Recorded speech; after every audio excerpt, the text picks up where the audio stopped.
Berawal dari ambisi seorang kepala pemerintahan Provinsi Jawa Barat yang ingin mewujudkan impiannya untuk memberikan legasi di penghujung jabatannya sebagai gubernur.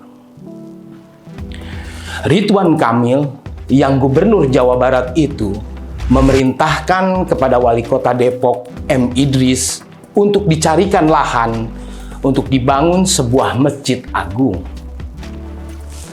Dengan alasan berdasarkan keluhan warga Depok yang kesulitan mencari tempat ibadah di sekitar daerah Margonda.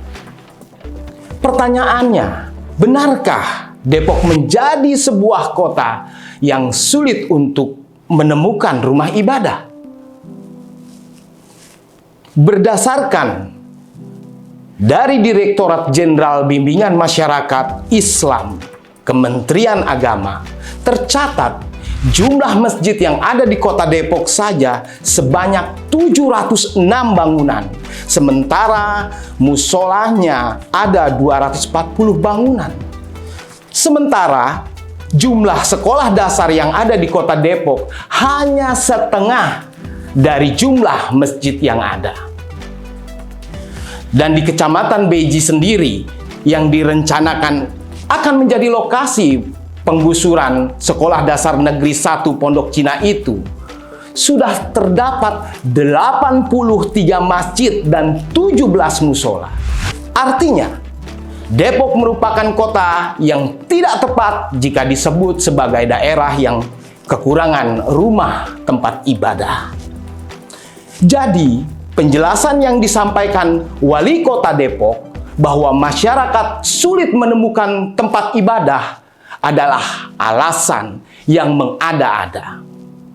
Masalahnya adalah, apakah jauh lebih penting mendirikan masjid di daerah yang sudah cukup terdapat masjid dengan lembaga pendidikan atau sekolah yang jumlahnya setengah lebih sedikit dari bangunan masjid?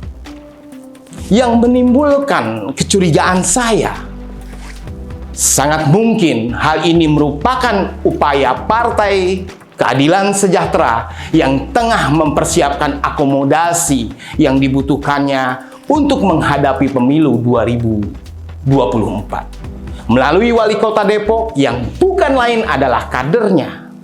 Sebagai sarana pendidikan yang penting bagi kehidupan masyarakat dikorbankan demi sarana ibadah yang keberadaannya sudah memenuhi standar lebih dari cukup. Terlepas dari itu semua, menurut pandangan saya, lebih penting membangun akhlak yang agung tinimbang masjid agung yang minus dengan ruh ketuhanan.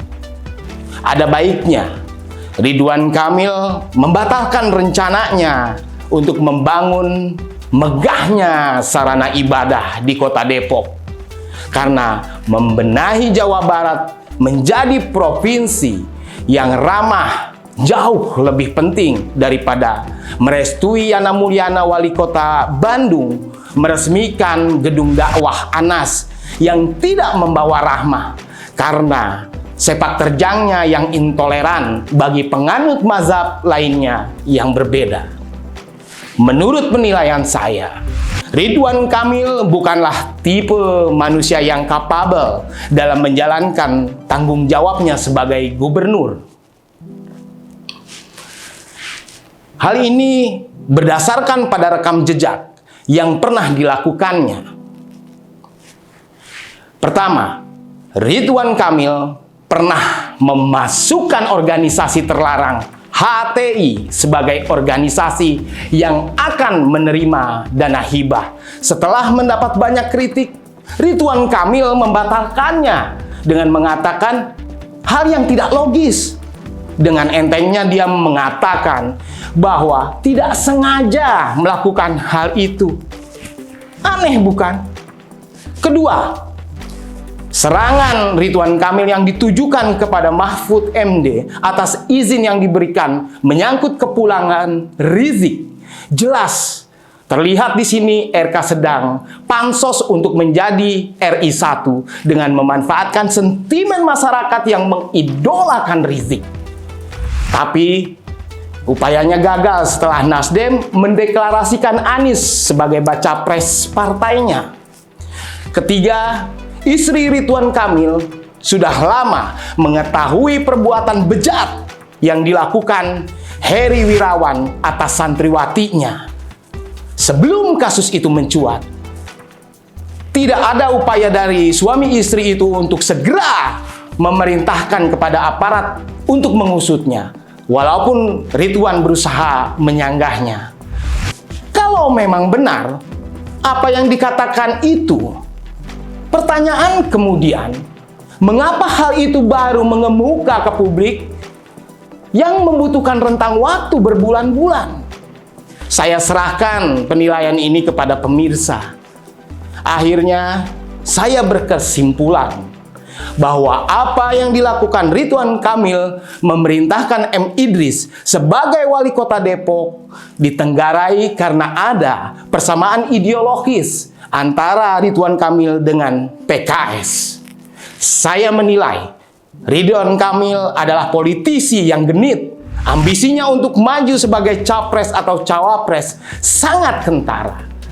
Hal ini bisa dibuktikan dengan apa yang dilakukan Bima Arya, wali kota Bogor, yang menggulirkan wacana untuk memasangkan RK sebagai cawapresnya Ganjar Pranowo.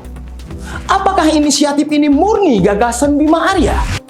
Sepertinya hal itu tidak mungkin dilakukan Bima Arya, mengingat dirinya bukanlah seorang pimpinan sebuah partai. Persis seperti apa yang dilakukan wali kota Depok M. Idris yang ingin mencaplok lahan dari lembaga pendidikan SDN 1 Pondok Cina yang sudah berdiri dari tahun 1961, yang eksistensinya selayaknya diakui sebagai bangunan sekolah yang memiliki sejarah panjang. Sebagai penutup, penulis mengucapkan beribu-ribu terima kasih atas keberanian ibu-ibu kota Depok yang telah berjuang melawan arogansi wali kota Depok yang kader PKS, yang miskin apresiasi dan literasi. Merdeka!